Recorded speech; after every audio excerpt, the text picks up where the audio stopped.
Tujuan diciptakannya manusia di alam dunia tidak lain dan tidak bukan dijadikannya khalifah oleh Allah Subhanahu wa taala. Dalam Quran dijelaskan, inni ja'ilun fil ardi khalifah. Allah mengatakan kepada para malaikatnya, sesungguhnya aku akan menciptakan khalifah di muka bumi. Siapa khalifah itu? Manusia. Dimulai dari Nabi Allah Adam alaihi salatu wassalam. Keberadaan manusia di alam dunia adalah khalifah. Untuk kemudian menebarkan kemaslahatan, menebarkan kebaikan, menebarkan nilai-nilai kepatutan. Bapak, Ibu, saudara-saudara kaum muslimin yang saya cintai. Hidup buat kita umat Islam bukan cuma sekedar urusan dari tangan ke mulut, dari mulut turun ke perut, bukan cuma sekedar itu. Hidup dalam Islam adalah bagaimana berbuat dan bermanfaat buat orang lain. Seorang filosofi dari Yunani, Descartes, dia mengatakan bahwa manusia dikatakan hidup kalau akal fikirannya bekerja. Manusia dianggap hidup katanya kalau dia sanggup berpikir. Karl Marx, dia mengatakan manusia dianggap hidup kalau dia sanggup mengendalikan alam untuk memenuhi kebutuhan hidupnya. Beda dengan kita umat Islam. Seorang manusia hidup apabila dia mengemban apa yang sudah menjadi tanggung jawabnya, yaitu khalifah, berbuat nilai-nilai kebaikan di bumi ini. Bapak, Ibu, saudara-saudara kaum muslimin yang saya cintai.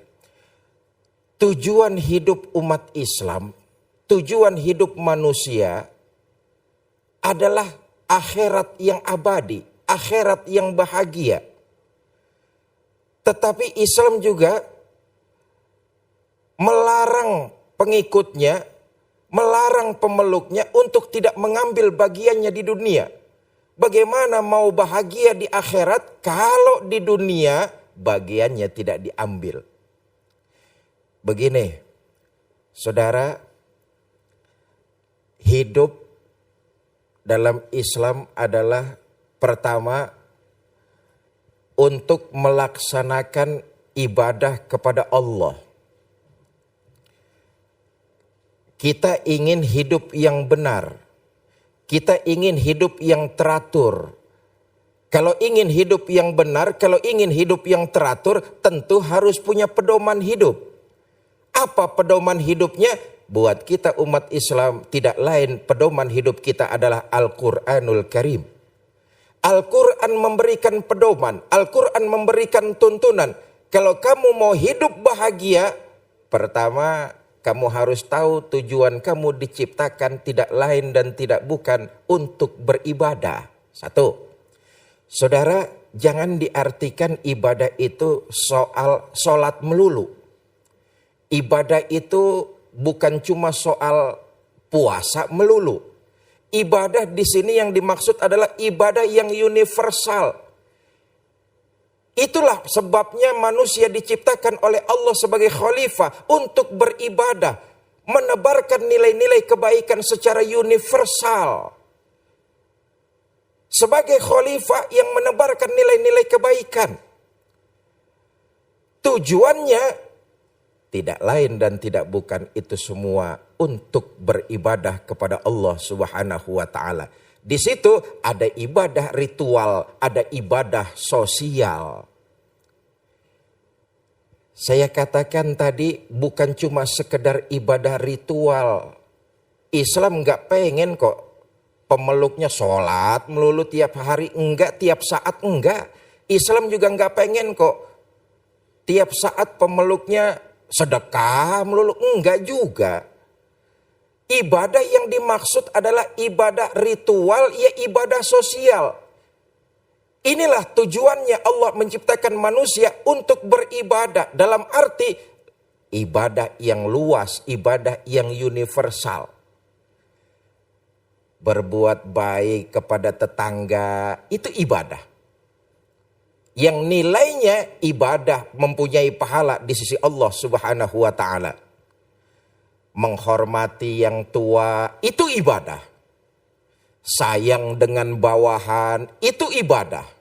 Tiap kita manusia bisa beribadah sesuai dengan tuntunan Quran dengan potensi yang kita miliki masing-masing. Pegawai selain ritual, sholat 5 waktu, zakat, puasa dan sebagainya, dia bisa beribadah dalam bentuk lain.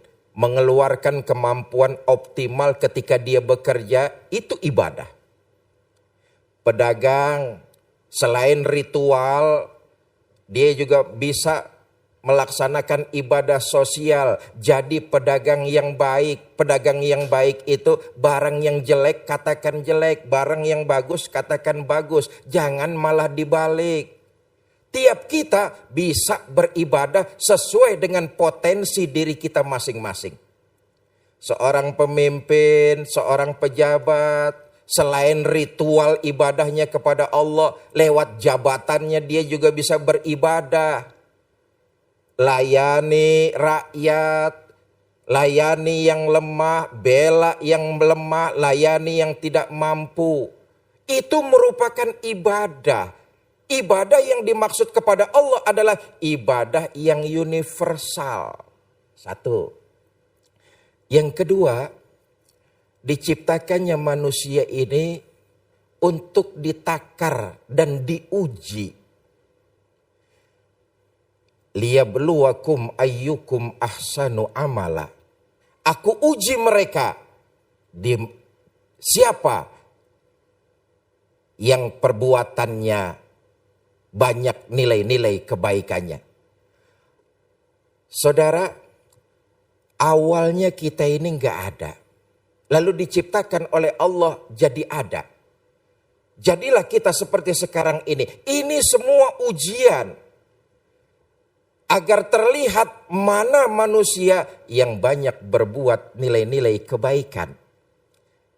Karena itu Allah ciptakan manusia untuk memperbanyak nilai-nilai kebaikan. Liyabluwakum ayyukum ahsanu amala.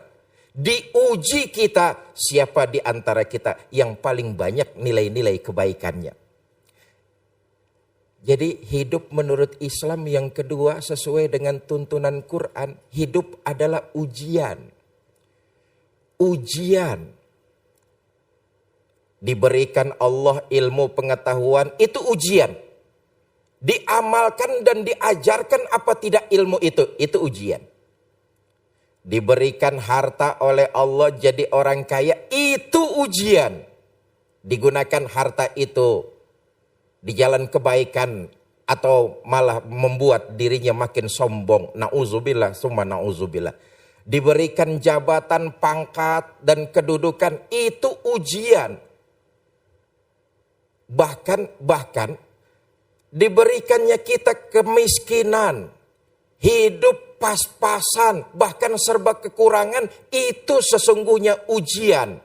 Sanggupkah kita menerimanya dengan kenyataan tersebut? Bersabar enggak kita atas ketetapan yang Allah berikan kepada kita? Dengan kata lain, hidup dalam tuntunan Islam yang kedua adalah merupakan ujian.